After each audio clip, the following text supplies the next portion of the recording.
यदि मैले हजुरहरूमा एउटा यस्तो समस्या हुन सक्छ जसले चाहिँ हजुरहरूलाई थाहा नै नदिकन अथवा चाहिँ हजुरहरूमा कुनै पनि साइलेन्ट सिम्टमहरू नदेखाइकन तपाईँहरूको ब्रेन, तपाईँहरूको हार्ट र तपाईँहरूको किडनीलाई असर गरिराखेको हुन सक्छ भन्यो भने त्यो समस्या हो high blood pressure. Hello everyone, this is सृजना।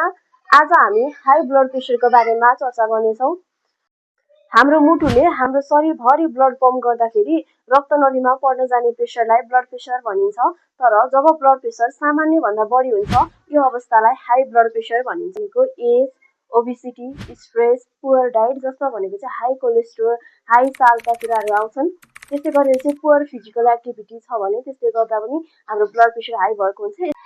अब हाम्रो प्रेसर चाहिँ हाई हुँदाखेरि हाम्रो बडीले हामीलाई के कस्तो साइलेन्ट सिम्टमहरू दिन्छ अथवा के कस्तो लक्षणहरू देखा पर्छ भन्ने बारेमा कुरा गरौँ।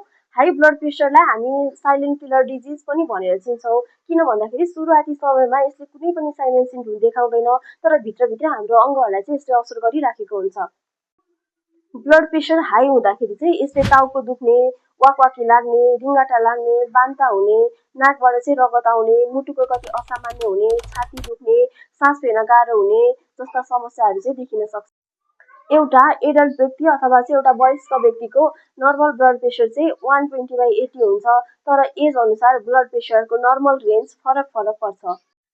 यसैले हाई ब्लड प्रेसरलाई सामान्य नठानौँ, समयमा नै यसको पहिचान गरौँ र यसबाट हुने जटिलताबाट बचौँ। आज नै आफ्नो स्वास्थ्यको जिम्मेवारी लियौँ र स्वास्थ्य भविष्यतर्फ अगाडि बढौँ।